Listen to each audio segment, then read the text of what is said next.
Hi folks, Dr. Cordier here from the New England Center of Cognitive Behavioral Treatment and the American Center for Cognitive Behavioral Training. This is a next video in my video series on how to get the help that you deserve. Right now what we're going to talk about is change and how change works for people. Now change could be very uncomfortable, as it says on the board here, and I think that's the biggest problem with dealing with a lot of situations and stress and anxiety and depression is change. You see, human beings, we only do what we know best. And as I've said in my past videos, we learn our view of the world through our experiences.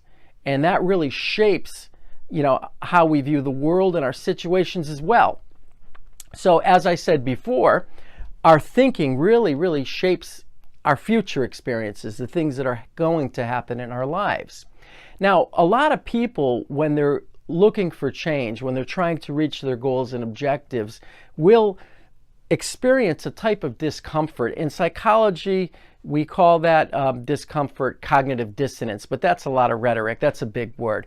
Let's just say they experience confusion and anxiety based on change. For example, if you take a video game away from kids, and I know I've been talking a lot about video games lately, but that seems to be the topic of the decade. If you take a video game away from a kid, the kid will resist. The kid will pace back and forth a lot of the time and whine and sob. And you'll tell them that, listen, we want to make things different in your life. We want you to get out there and play with your friends and meet more people and be involved in more activities that are healthier for you. And the kids resist. And the reason why they resist is because change is uncomfortable. They're in that one mode, that mode of being on their video games. And they've gotten very comfortable at that.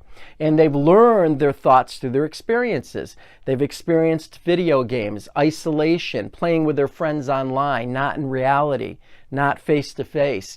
And because of this, they're very uncomfortable. They don't know what to do. I had one kid tell me not long ago that life wasn't worth living without video games. I've actually heard that on a few occasions.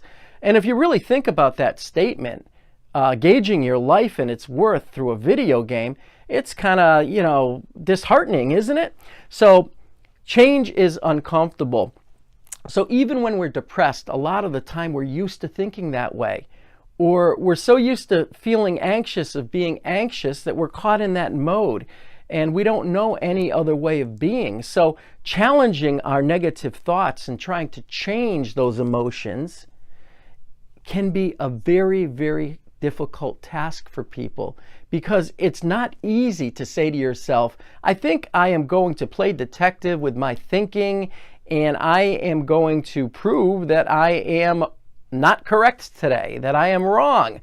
That's a very hard thing for people to do because, again, folks, change is uncomfortable.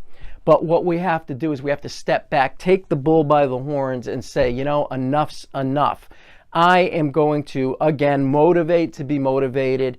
I am going to push forward no matter how difficult it is, and I am going to make it happen. It's the only way.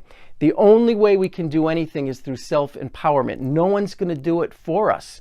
Not our therapist, not our parents, not our friends. They can console us and give us empathy, but they can't do the work for us.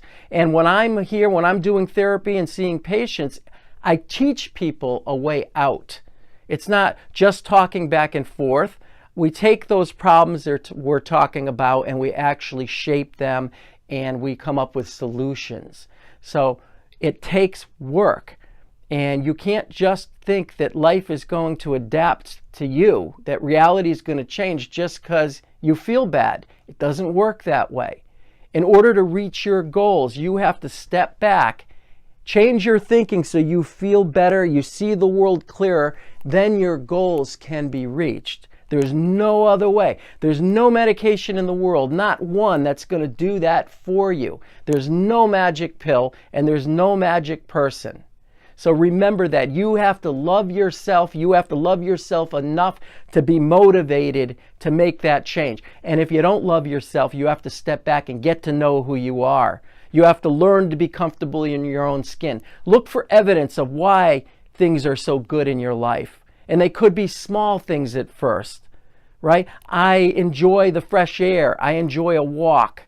I really, really enjoy a certain TV show, but you got to start small. I'm a creative person. I can do many things in my life. I do have a couple friends that really care about me. Or I am going to learn to be my own best friend because after all, I'm with myself 24/7. I'm with myself all the time. So I might as well get to know myself and then learn to love myself. Because there's enough people in the world, let's face it, that are going to give us a hard time. There's enough people in the world that are going to be jealous, envious, and spiteful. That's just the way life is, right? Why should we be so hard on ourselves? If we can learn to think a different way, if we can learn to understand that I'm never going to know what others are really thinking, and I can't control their actions, but I believe in myself, so really it doesn't matter what they think about me.